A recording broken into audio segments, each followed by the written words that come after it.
अस्सलाम वालेकुम। आज का हमारा कंटिन्यूशन लेक्चर है चैप्टर नंबर 8 का रिगार्डिंग एंट्री टेस्ट प्रिपरेशन। और स्टार्ट हम ले रहे हैं सुपरपोजिशन से। Superposition is simply the overlapping of waves in the same region of space at the same time. जब भी सुपरपोजिशन होती है तो हम कहते हैं दो वेव्स एक दूसरे के साथ ओवरलैप कर रही हैं जब वो एक ही टाइम पर एक पार्टिकुलर स्पेस को शेयर करेंगी, एक जगह से गुजरेंगी। जैसे क्राउड में लोग बैठे होते हैं, बातें कर रहे होते हैं, तो सेम रीजन ऑफ स्पेस में सेम टाइम पर बहुत सी वेव्स एग्जिस्ट करती हैं। ठीक है, इस फिनोमेना को हम सुपरपोजिशन कहते हैं। जो प्रिंसिपल है सुपरपोजिशन का, यानी कि हम कुछ सवाल हैं जिनके जवाब आज जानना चाहते हैं कि जब दो वेव्स ओवरलैप करती हैं तो क्या उनकी स्पीड इफेक्ट होती है, क्या उनकी डायरेक्शन ऑफ मोशन इफेक्ट होती है, क्या उनकी फ्रीक्वेंसी इफेक्ट होती है, क्या उनके एम्पलीट्यूड्स इफेक्ट होते हैं। तो इन सवालों का जवाब आपके पास आएगा प्रिंसिपल ऑफ सुपरपोजिशन में, जिसके मुताबिक the resultant wave displacement is the vector sum of the individual wave displacements. First कीजिए, आपके पास for the sake of simplicity दो वेव्स हैं। ये है वेव जिसका एम्पलीट्यूड है y1 4 सेंटीमीटर और ये है वेव जिसका एम्पलीट्यूड है y2 2 सेंटीमीटर। ये दोनों वेव्स इस रीजन ऑफ स्पेस में यहां पे आके मीट करेंगी और ओवरलैप करेंगी एट द सेम टाइम। यहां पर इनकी सुपरपोजिशन होगी। अब प्रिंसिपल ऑफ सुपरपोजिशन के मुताबिक जो नई बनने वाली वेव होगी, जो न्यू वेव होगी, उसकी डिस्प्लेसमेंट क्या होगी या उसका एम्पलीट्यूड क्या होगा पॉइंट ऑफ सुपरपोजिशन पर। जब इन दोनों वेव्स से मीट करना है तो नई बनने वाली वेव्स का जो एम्पलीट्यूड है वो कितना होगा। तो according to principle of superposition, इसमें देखें ये बात टेक्निकली इंपॉर्टेंट है कि नई वेव का जो एम्पलीट्यूड होगा या रिजल्टेंट वेव डिस्प्लेसमेंट जो होगी वो इंडिविजुअल वेव डिस्प्लेसमेंट्स के वेक्टर सम के बराबर होगी। फॉर एग्जांपल ये देखें, ये वेव इस तरफ ट्रैवल कर रही है, तो प्रीवियस लेक्चर में मैंने आपको बताया था क्रस्ट पर मौजूद पार्टिकल नीचे जाएगा और क्रस्ट से आगे जितने भी पार्टिकल होंगे they tend to go upward. इसी तरह ये वेव आपके लेफ्ट की तरफ जा रही है, तो आप देख सकते हैं कि ये वेव इस पार्टिकल को ऊपर उठाना चाहती है। तो इन दोनों वेव्स की जो डिस्प्लेसमेंट की डायरेक्शन है वो सेम है। दोनों किसी भी पार्टिकल पर एक्ट करें तो उसे ऊपर ही लेके जाएंगे, लेकिन ये वेव चाहती है कि 4 सेंटीमीटर और ये वेव चाहती है कि 2 सेंटीमीटर ऊपर जाए। तो जब ये दोनों वेव्स मीट करती हैं तो रिजल्टेंट वेव डिस्प्लेसमेंट 6 सेंटीमीटर होगी। वेक्टर सम आप जानते हैं, दो वेक्टर सेम डायरेक्शन में हो तो लीनियरली ऐड हो जाते हैं, यानी 2i + 4i becomes 6i, 2j + 4j becomes 6j। उसके लिए आपको ज्यादा अलजेब्रा इस्तेमाल करने की जरूरत नहीं पड़ती। 0 और 1 एक ही एंगल पर वेक्टर्स स्केलर्स की तरह ही ऐड और सब्ट्रैक्ट हो जाते हैं। 0 के एंगल पर ऐड और 180 के एंगल पे सब्ट्रैक्ट, जस्ट लाइक स्केलर्स।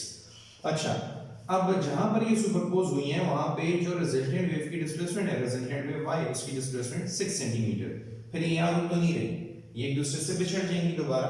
तो ये वेव अपने ही एम्पलीट्यूड के साथ, अपनी ही स्पीड के साथ, अपनी ही डायरेक्शन में मूव करेगी और ये भी अपने ही एम्पलीट्यूड के साथ, अपनी ही डायरेक्शन में, अपनी ही स्पीड के साथ कंटिन्यू करेगी अपना मोशन। इसका मतलब जब दो या दो से ज्यादा वेव्स मीट करती हैं स्पेस में किसी भी पॉइंट पर एट द सेम टाइम, तो वो एक दूसरे की फ्रीक्वेंसी को, वो एक दूसरे के स्पीड को, वो एक दूसरे की डायरेक्शन ऑफ मोशन को इफेक्ट नहीं करती। वो सिर्फ और सिर्फ होता ही है कि पॉइंट ऑफ सुपरपोजिशन पे उनके एम्पलीट्यूड्स लीनियरली ऐड अप हो जाते हैं और कुछ नहीं होने वाला। हाँ, इसमें एक बात याद रखें कि वेव्स वो ओवरलैप करेंगी जिनकी फ्रीक्वेंसीज आपस में सेम हो। जिन वेव्स की फ्रीक्वेंसी आपस में सेम ना हो, आपस में इंटरेक्ट नहीं करेंगी।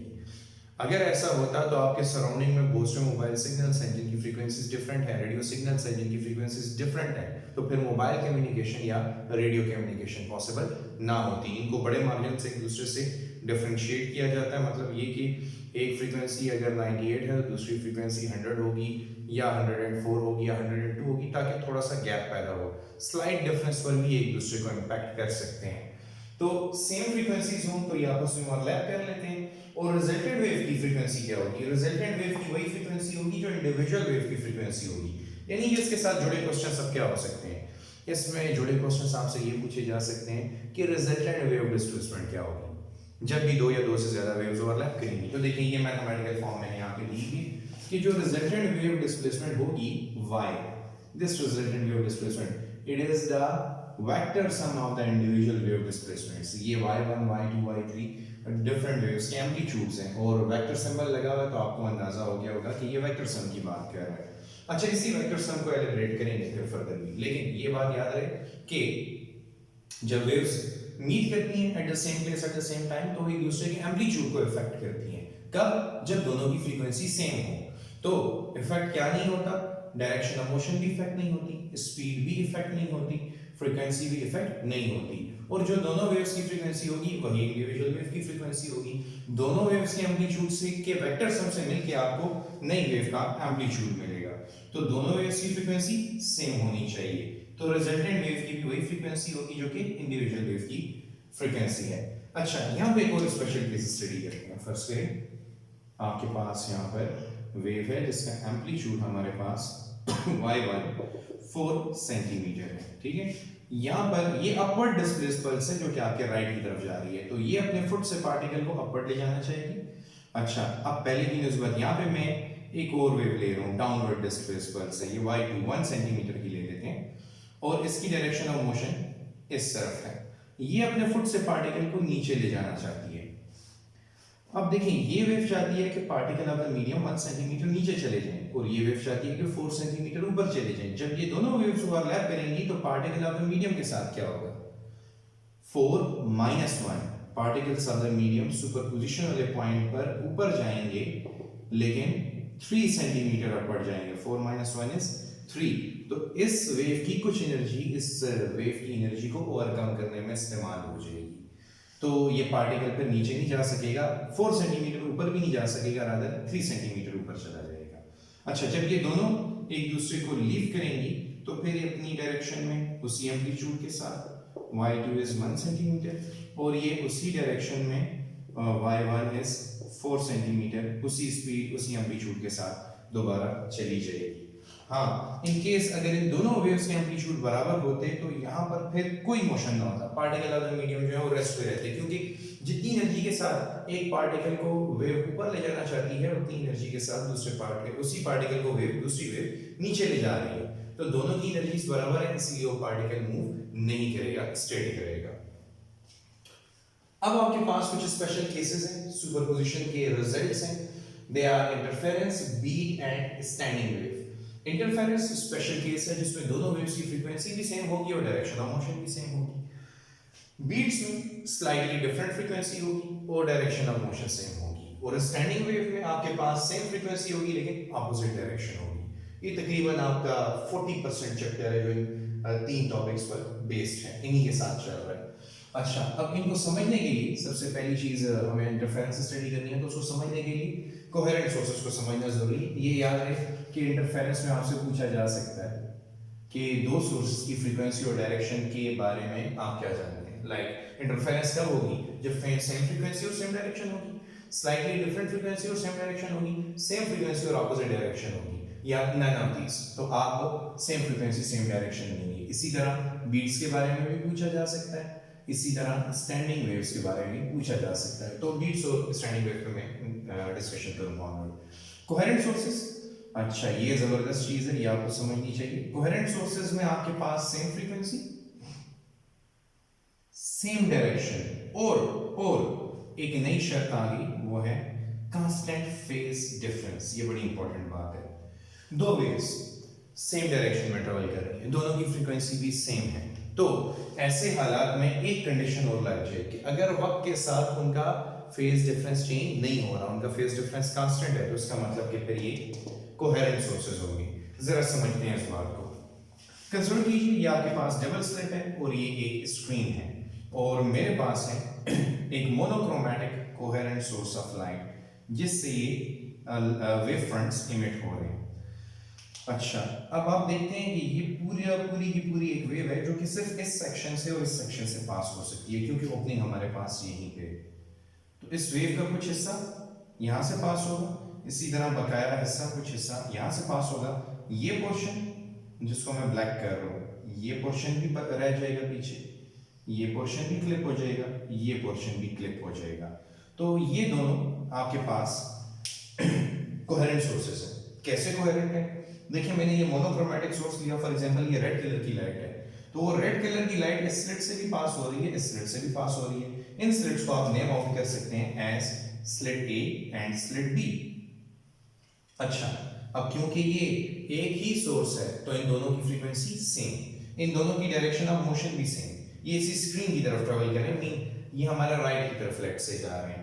अब कांस्टेंट फेज डिफरेंस क्या होगा, क्योंकि सेम फ्रीक्वेंसी और सेम डायरेक्शन हम मेंशन कर चुके हैं। देखें इस वेव से एक रे यहां पर भी आएगी बैंड होगी, एक रे यहां पे भी आएगी बैंड होगी। अब सवाल ये है कि इन दोनों में से किसने ज्यादा डिस्टेंस ट्रेवल किया। तो ऑब्वियसली आपको डायग्राम देख के पता चल रहा होगा कि इन दोनों रेज ने या दोनों वेव्स ने यहां तक पहुंचने के लिए इक्वल डिस्टेंस कवर किया है। इसका मतलब कि अगर यहां से एक वेव का क्रस्ट रवाना हुआ था तो दूसरी वेव का भी क्रस्ट ही रवाना हुआ था, तो फिर क्या होगा, crust will fall on crust. जब क्रस्ट क्रस्ट पे फॉल करेगा तो आपके पास यहां पर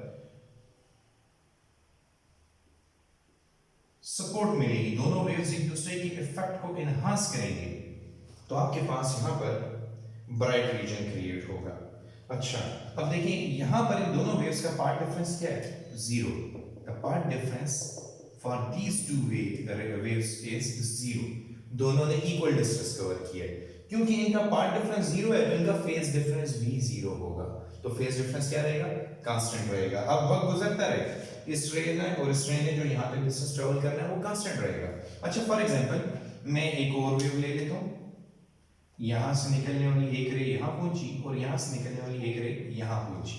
अब क्लियरली पता चल रहा है कि सोर्स ए से निकलने वाली रे ने इस पॉइंट पी तक पहुंचने के लिए कम डिस्टेंस कवर किया है और सोर्स बी से निकलने वाली वेव ने पॉइंट पी तक पहुंचने के लिए ज्यादा डिस्टेंस कवर किया। कितना ज्यादा डिस्टेंस कवर किया, अगर आप यहां से परपेंडिकुलर ड्रॉ कर दें, ये वो एक्स्ट्रा डिफरेंस है। इस डिफरेंस को हम क्या कहते हैं, पाथ डिफरेंस कहते हैं।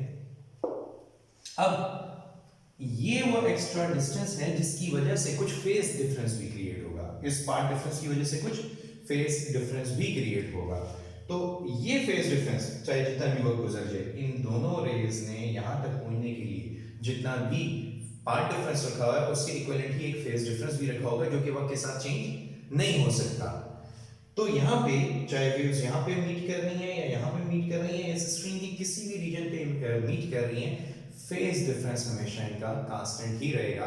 तो फिर इन दो सोर्सेस ए और बी को हम क्या कहेंगे, they will be called as coherent sources. इन दो सोर्सेस को फिर हम कोहेरेंट सोर्सेस कहेंगे। अच्छा, अब देखें इस कोहेरेंट सोर्स की डेफिनेशन का फायदा मैं इंटरफेरेंस में उठा रहा हूं। इंटरफेरेंस में हम पहले ही बता चुके हैं कि interference is the overlapping of waves having same frequency travelling in the same direction. तो आप ये डेफिनेशन भी दे सकते हैं, या फिर देखें same frequency same direction already इसमें बंद हुआ है। कांस्टेंट फेज डिफरेंस इंटरफेरेंस के लिए एक और शर्त है। अगर आप चाहते हैं कि इंटरफेरेंस पैटर्न जो है स्टेशनरी रहे तो फिर आपके पास फेज डिफरेंस कांस्टेंट होगा। अगर ये फेज डिफरेंस कांस्टेंट ना हो तो पता फिर क्या बन जाता है, फिर ये बीट्स फिनोमेना बन जाता है। अच्छा, देख सकते हैं अब आप इंटरफेरेंस में overlapping of waves from to coherent sources. दो वेव्स जो कि कोहेरेंट सोर्सेस से आ रही हैं, जब वो ओवरलैप करेंगी तो इंटरफेरेंस होगी, और इंटरफेरेंस के लिए रिक्वायरमेंट है सेम फ्रीक्वेंसी सेम डायरेक्शन, जो कि ऑलरेडी कोहेरेंट सोर्सेस की डेफिनेशन में बंद हो चुकी है। अच्छा, टाइप्स हैं आपके पास कंस्ट्रक्टिव इंटरफेरेंस और डिस्ट्रक्टिव इंटरफेरेंस। तो कंस्ट्रक्टिव इंटरफेरेंस के लिए हम क्या कहते हैं, when waves meet in phase, when two or more waves meet in phase। अगर दो या दो से ज्यादा वेव्स इन फेज मीट कर रही हो तो हम कहेंगे कि कंस्ट्रक्टिव इंटरफेरेंस हो रही है। ठीक है, इसी तरह when two or more waves meet with each other out of phase तो फिर हम कह सकते हैं कि डिस्ट्रक्टिव इंटरफेरेंस हो रही है। जरा कंप्लीट कंस्ट्रक्टिव इंटरफेरेंस और कंप्लीट डिस्ट्रक्टिव इंटरफेरेंस को स्टडी करते हैं। फॉर एग्जांपल, आपके पास ये एक वेव है और इसी रीजन ऑफ स्पेस में इसके साथ एक और वेव ओवरलैप कर रही है, मीट कर रही है यहाँ पर। तो अब देखें इस वेव का क्रस्ट इस वेव के क्रस्ट के साथ और इस वेव का ट्रफ इस वेव के ट्रफ के साथ इन फेज है, तो इनकी वजह से होगी कंस्ट्रक्टिव इंटरफेरेंस, और जो रिजल्टेंट वेव बनेगी it will look like this. उसका एम्पलीट्यूड इन दोनों के एम्पलीट्यूड के वेक्टर सम के बराबर होगा। अच्छा, इस वक्त देखें इन दोनों वेव्स का जो पाथ डिफरेंस है वो है 0। तो कंडीशन क्या होगी, पार्ट डिफरेंस जीरो हो जाए तो ये इन फेज होंगे और कंस्ट्रक्टिव इंटरफेरेंस होगी। अच्छा, ये छोटी वाली वेव को मैं लेता हूँ, हो सकता है छोटी वाली वेव जो है ये एक वेवलेंथ पहले ही स्टार्ट ले। अच्छा, अगर ये छोटी वेव एक वेवलेंथ पहले स्टार्ट ले ले तब भी देखें दोनों वेव्स की क्रस्ट और ट्रफ एक दूसरे के साथ इन फेज हैं, तो अभी भी कंस्ट्रक्टिव इंटरफेरेंस हो रही है। इसका मतलब पार्ट डिफरेंस अगर 1 लैम्डा भी हो तो भी कंस्ट्रक्टिव इंटरफेरेंस ही होगी। इसी तरह अगर ये वेव 2 लैम्डा पहले स्टार्ट ले लेती तो भी कोई प्रॉब्लम नहीं थी, 3 लैम्डा पहले स्टार्ट ले लेती, 4 लैम्डा पहले स्टार्ट ले लेती तो भी हमारे पास क्रस्ट क्रस्ट पर और ट्रफ ट्रफ पर ही फॉल करता। तो इन जनरल पार्ट डिफरेंस के लिए जो हमारे पास कंडीशन होगी, the path difference PD it is equal to m lambda, और m की वैल्यू आपके पास 0 1 2 3 ये अलाउड है, 0 1 2 3 है, सो तो ये आपके पास condition for complete constructive interference. इसमें भी मैं एक वर्ड ऐड कर रहा हूं क्योंकि कंप्लीट कंस्ट्रक्टिव इंटरफेरेंस में क्रस्ट एग्जैक्टली क्रस्ट के साथ और ट्रफ एग्जैक्टली ट्रफ के साथ अलाइन हो रहा होता है। तो ये जो कंडीशन हम लिखते हैं नोट्स वगैरह में, या आपने मेरी नोट्स में देखी होगी या बुक्स में देखी होगी, तो वो होती है condition for complete constructive interference. इसी तरह कंप्लीट डिस्ट्रक्टिव इंटरफेरेंस के लिए ये डायग्राम कंसीडर करें। फॉर एग्जांपल ये ऑलरेडी आपके पास एक वेव है, ठीक है, और एक और वेव इसके साथ मीट कर रही है, दोनों के एम्पलीट्यूड बराबर है, लेकिन आप देख सकते हैं दोनों 180 डिग्री आउट ऑफ फेज है।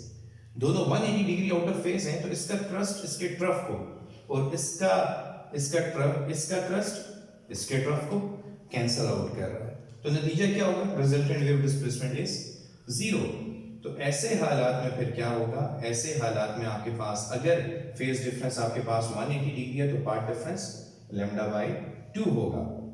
इसी तरह अगर ये वेव ब्लू वाली वेव एक वेवलेंथ पहले स्टार्ट ले ले तब भी यही सिचुएशन, तो lambda plus lambda by 2 becomes 3 lambda by 2। अगर ये एक वेवलेंथ और पहले स्टार्ट ले ले तो आपके पास lambda by 2 plus 2 lambda is 5 lambda by 2। तो इन जनरल आपके पास जो कंडीशन बनती है वो ये होगी कि path difference is equal to m plus half lambda, और m की वही वैल्यू 0 1 2 3 एंड सो ऑन। तो दोबारा सुनिए, चलिए मैं ऐसा करता हूं, इससे रिमूव कर देता हूं। ये एक फुल वेव है आपके पास, ठीक है, और ये जो वेव है हमारी इसने हाफ वेवलेंथ पहले स्टार्ट की है। जो ब्लू कलर की वेव है अगर उसने हाफ वेवलेंथ पहले स्टार्ट किया तो देखें ब्लैक कलर की वेव का क्रस्ट और ब्लू कलर की वेव का ट्रफ आपस में मीट कर रहे हैं, तो पार्ट डिफरेंस इन दोनों का कितना है, हाफ वेवलेंथ है। तो कौन सी इंटरफेरेंस हो रही है, डिस्ट्रक्टिव इंटरफेरेंस, तो ये जस्टिफिकेशन होगी। अब अगर आप इसी वेव को 1.5 लैम्डा पहले स्टार्ट दे देते, अब देखें यहां तक आपके पास एक फुल वेवलेंथ और यहां तक हाफ वेवलेंथ, तो 3 लैम्डा बाय 2। इसी तरह एक और वेवलेंथ एंड करें तो 5 लैम्डा बाय 2। यहां से आप वेरीफाई भी कर सकते हैं, अगर आप m की वैल्यू 0 पुट करेंगे तो 0 plus 1 bye 2 becomes 1 by 2 and 1 by 2 into lambda becomes lambda by 2। तो this is the condition for complete destructive interference। अच्छा, ये टॉपिक आपका तेरा बहुत ज्यादा इंपॉर्टेंट है चैप्टर नंबर 9 की अंडरस्टैंडिंग के लिए, क्योंकि वहां पर हम इंटरफेरेंस और डायफ्रैक्शन पढ़ते हैं और वो पार्ट डिफरेंस के लिए बेस्ड है, तो इसको आपने माइंड में रखना है। कंडीशंस आपको क्लियर होगी और ये डेफिनेशंस आपने याद रखनी है कि वेव्स जब इन फेज मीट करें, ये डेफिनेशन ना किया करें when crest fall on crest and trough fall on trough then there is a constructive interference, क्योंकि ये डेफिनेशन है कंप्लीट कंस्ट्रक्टिव इंटरफेरेंस की, बल्कि कंडीशन है कंप्लीट कंस्ट्रक्टिव इंटरफेरेंस की। इन फेज कहना चाहिए या आउट ऑफ फेज कहना चाहिए। अच्छा, नेक्स्ट की तरफ आते हैं, बीट्स। हमारे पास ये इंटरफेरेंस का सेक्शन खत्म, अब बीट्स की तरफ आते हैं, ये भी समझेंगे खत्म हो गया। The periodic variation between maximum and minimum loudness of sound waves is called beats। देखिए, जब दो साउंडिंग सोर्सेस की फ्रीक्वेंसी में थोड़ा सा फर्क होगा तो उसका नतीजा क्या होगा, एक सोर्स की फ्रीक्वेंसी ज्यादा होगी, एक सोर्स की फ्रीक्वेंसी कम। तो एक सोर्स की फ्रीक्वेंसी ज्यादा है तो वो ज्यादा waves per unit time send कर रहा है, दूसरे सोर्स की फ्रीक्वेंसी कम है तो वो कम वेव सेंड कर रहा है। तो इसका नतीजा ये हो रहा है कि कभी एक सोर्स का क्रस्ट दूसरे के ट्रफ पर आ जाता है और कभी क्रस्ट पर आ जाता है। जब क्रस्ट पर आएगा तो CI कंस्ट्रक्टिव इंटरफेरेंस होगी, जिसकी वजह से एम्पलीट्यूड बहुत ज्यादा होगा तो लाउडनेस बहुत ज्यादा होगी, आपको काफी हाई साउंड सुनाई देगा। और अगर क्रस्ट ट्रफ पर आ गया डिस्ट्रक्टिव इंटरफेरेंस होगी। आपके पास कोई साउंड नहीं सुनाई देगा, साइलेंस जोन आ जाएगा। अब इन बिटवीन क्या होगा कि साउंड अपने मैक्सिमा से मिनिमा की तरफ, फिर मिनिमा से मैक्सिमा की तरफ जाता रहेगा, और ये एक पीरियोडिक वेरिएशन होगी। पीरियोडिक वेरिएशन क्यों होगी? क्योंकि दोनों फ्रीक्वेंसीज में जो डिफरेंस है वो कांस्टेंट है। जब तक वो डिफरेंस आप चेंज नहीं कर रहे हो तब तक ये पीरियोडिक अल्टरनेशन जारी रहेगी। तो दिस पीरियोडिक वेरिएशन या alternation of sound waves between maximum and minimum is called beats. अच्छा, बीट्स में देखिए फ्रीक्वेंसी का सिंपल सा formula, frequency is equal to number of waves per unit time. तो अगर हम बीट फ्रीक्वेंसी की बात करें तो फिर n जो है ये नंबर ऑफ बीट्स कहलाएगा, f एज यूजुअल फ्रीक्वेंसी कहलाएगी, जिसको आप डिफरेंस से फाइंड कर सकते हैं। p जो है आपके पास बीट टाइम पीरियड होगा। ये जो है ये बीट फ्रीक्वेंसी n, इसको भी हम बीट फ्रीक्वेंसी कहते हैं। It is beat frequency, n is beat frequency and it is equal to the difference between the frequencies of the two sounding sources। n की वैल्यू आप ऐसे फाइंड कर सकते हैं। अब इस टॉपिक से जुड़े कुछ एमसीक्यूज हैं, जैसे आपसे ये पूछ सकता है कि बीट फ्रीक्वेंसी क्या है, दो सोर्सेस दे देगा, पूछेगा बीट फ्रीक्वेंसी क्या है। फॉर एग्जांपल आपके पास एक साउंडिंग सोर्स है f1 30 हर्ट्ज का, दूसरा साउंडिंग सोर्स है f2 34 हर्ट्ज का। तो आपसे पूछा जा सकता है कि बताएं कि बीट फ्रीक्वेंसी क्या है। तो beat frequency simply plus minus इसलिए लिख रहे हैं कि यहाँ पर हमारे पास दो किस्म की फ्रीक्वेंसीज एग्जिस्ट कर सकती हैं। यहाँ पे अगर आप सब्ट्रैक्ट करें 34 माइनस 30 इज 4, ये जो बीट्स पैदा हो सकती हैं दो किस्म की सोर्सेस से पैदा हो सकती हैं। 30 और 34 से भी पैदा हो सकती हैं, या 30 और 26 से भी पैदा हो सकती हैं, इसलिए हमने ये साइन इधर इंक्लूड किया है। इससे बहरहाल कोई फर्क नहीं पड़ेगा, लेकिन न्यूमेरिकल प्रॉब्लम सॉल्यूशन में या एमसीक्यू सॉल्यूशन में ये वो हेल्प करेगा। तो देखें अब नंबर ऑफ बीट्स आपके पास 4 है। तो पहला सवाल हमारा ये कि हमें दो साउंडिंग सोर्सेस दे दिए जाएं और पूछा जाए कि बीट फ्रीक्वेंसी क्या है। तो बीट फ्रीक्वेंसी हम बता सकते हैं it is equal to the difference between the frequency of the two sounding sources. तो f1 माइनस f2 कह रहे हैं, आपने एब्सोल्यूट वैल्यू लेनी है, प्लस माइनस साइन उसी तरह छोड़ देना है, ठीक है। अच्छा, तो ये आपके पास 4 है। इसका मतलब क्या होगा? अगर beat frequency number of beats 4 है तो इसका मतलब क्या होगा? आप 1 सेकंड में 4 दफा लाउड साउंड सुनेंगे। फिजिकली कंसेप्चुअली इसका मीनिंग ये है, कॉन्सेप्ट ये है इसके माइंड कि अगर आपके पास 4 बीट्स आई हैं, यहाँ पर दोनों साउंडिंग सोर्सेस की फ्रीक्वेंसी में जो डिफरेंस है वो 4 का है, तो आपको नंबर ऑफ बीट्स भी 4 सुनाई देंगे। अच्छा, दूसरी चीज देखिए, beat time period. The beat time period is calculated as follow. अगर मैं इसी के लिए बीट टाइम पीरियड फाइंड करूं तो n is equal to 1 by t या t is equal to 1 by n। so 1 over 4 it gives you t is equal to 0.25 second. तो beat time period 0.25 second. अच्छा, ये बड़ी ऑब्वियस बात है, पहले जरा कॉमन सेंस अपना ऑन करें, उससे सोचने की कोशिश करें कि अगर 1 सेकंड में 4 दफा लाउड साउंड सुनाई दे रहा है तो फिर ये बताएं कितने टाइम पीरियड के बाद आपको एक लाउड साउंड सुनाई देगा? डेफिनेटली 0.25 सेकंड के बाद एक दफा लाउड साउंड सुनाई दिया आपको। हर 0.25 सेकंड के बाद आपको लाउड साउंड सुनाई दिया। तो पहले आपको लाउड साउंड सुनाई दिया, फिर मतलब 0.25 सेकंड के बाद एक दफा लाउड साउंड, फिर 0.50 सेकंड के बाद दूसरी दफा लाउड साउंड, फिर 0.75 सेकंड के बाद तीसरी दफा लाउड साउंड, और 1 सेकंड के बाद चौथी दफा लाउड साउंड। तो इस तरह आपके पास ये भी टाइम पीरियड आ गया, ठीक है। और third question, finding the unknown frequency, ये बड़ा जबरदस्त क्वेश्चन है। अच्छा, ये क्वेश्चन एंट्री टेस्ट में ऑलरेडी आ चुका है और इसकी दो कैटेगरीज हैं।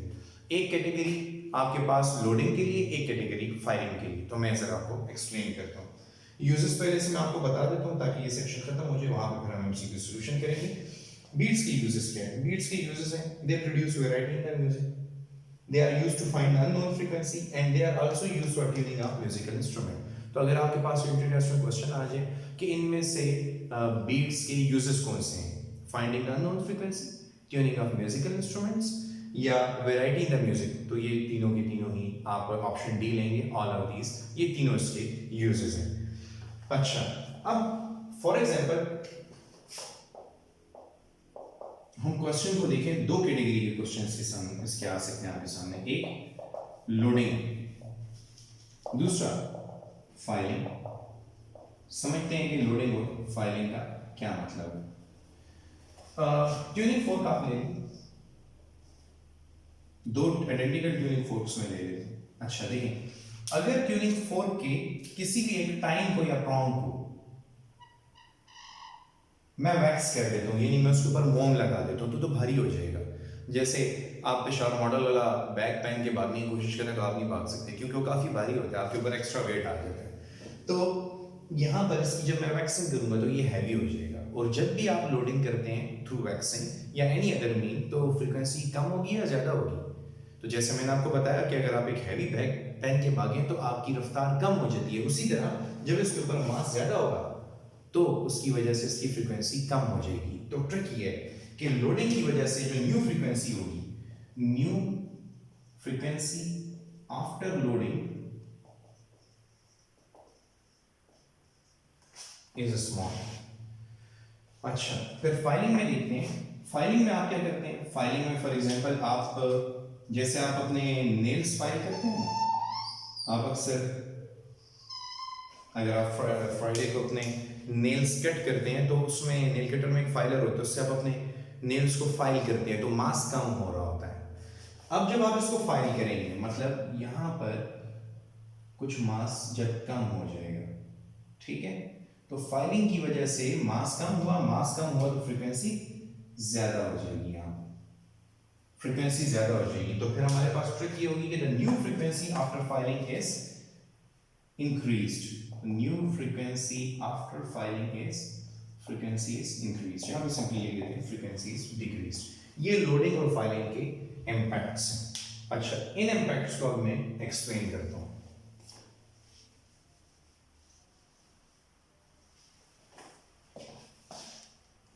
देखिए,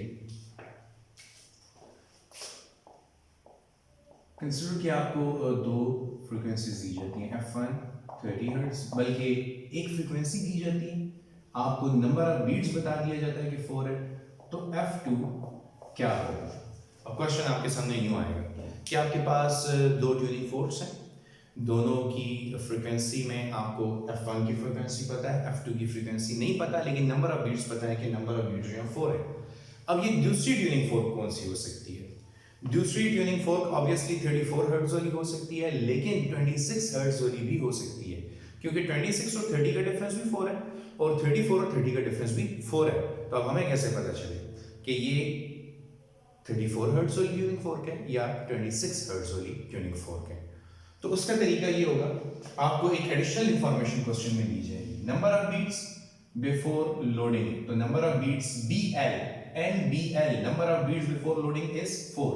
फिर दूसरी इंफॉर्मेशन देगा, number of beats after loading is 3। Loading के बाद जो नंबर ऑफ बीट्स है वो 3 हो गया।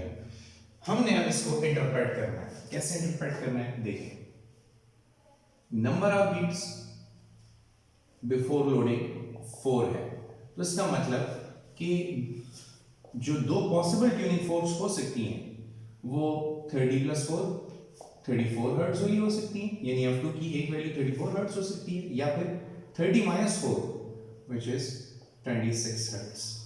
अच्छा, अब इसी तरह number of beats after loading is 3, यहां से भी हमें दो किस्म के रिजल्ट मिल सकते हैं। तो 30 + 3 becomes 33 हर्ट्ज और 30 - 3 becomes 27 हर्ट्ज। अब ये डेटा हमें बताएगा कि वो ट्यूनिंग फोर्क कौन सी थी।